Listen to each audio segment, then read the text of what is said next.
Hey friends, James with Team Finish Strong, down here at the lake on another beautiful day, here to talk about a very important topic, but one that is rarely talked about in Christian circles.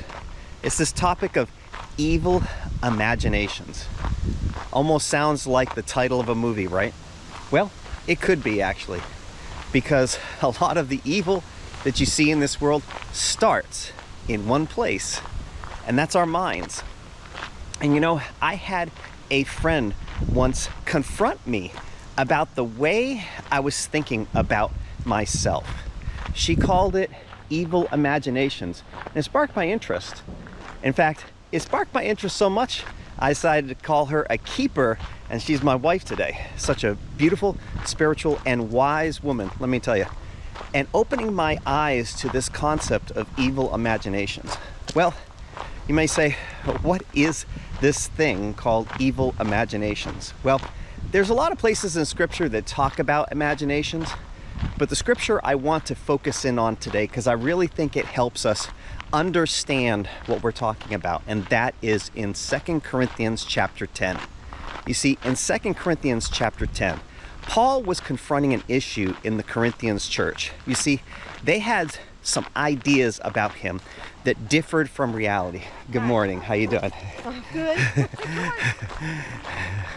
They had some ideas about Paul that were different from the reality of Paul. They said he was bold in his letters, but timid in their presence. And Paul was kind of confronting that, because this attitude that they had formed, making opinions and basing judgments on appearances, was causing them mentally to go down a wrong path.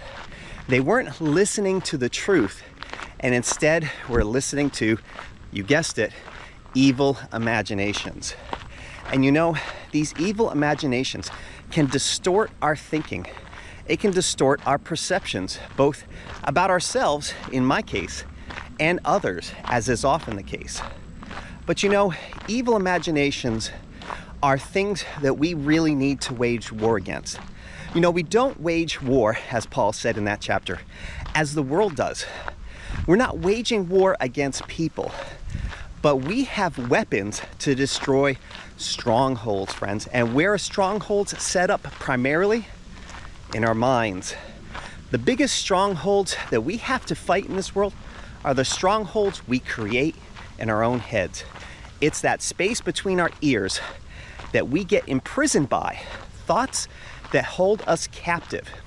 Well, friends, Paul says instead we should take those thoughts captive and make them obedient to Christ. Make them obedient to the truths of Scripture, not the other way around. We do not bend the will of God to our thoughts, but we allow our minds to be transformed and renewed, as Paul says. Friends, this is so important, because if we lose the battle in our minds and we allow strongholds to take place, every kind of evil can set up shop in our lives. You know, all you got to do is take a look at Galatians and the contrast between the works of the flesh and the fruit of the Spirit.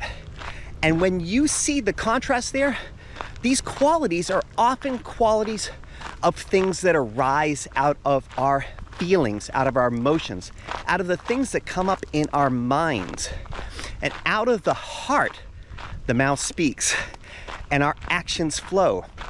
So friends, the real battleground has always been the battleground for our minds. We lose the battle there, friends, and we will lose it everywhere. So I would just want to encourage you, friends, that if you're struggling with the way you think about yourself, with the way you think about others and situations, you may be harboring evil imaginations without even realizing it. And we need to confront those.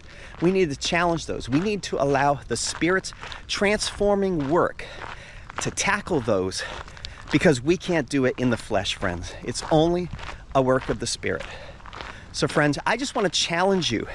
Really take a moral inventory of yourself today against Galatians chapter 5. the works of the flesh and the fruit of the Spirit, and let conviction bring about change in your hearts. And you'll not only have a change in your attitude, but you'll also experience a change in your identity and the way you see others. Friends, that is so important. You know, if you want to be used mightily by God, you got to demolish these strongholds, friends, and then watch and see what God can do through you.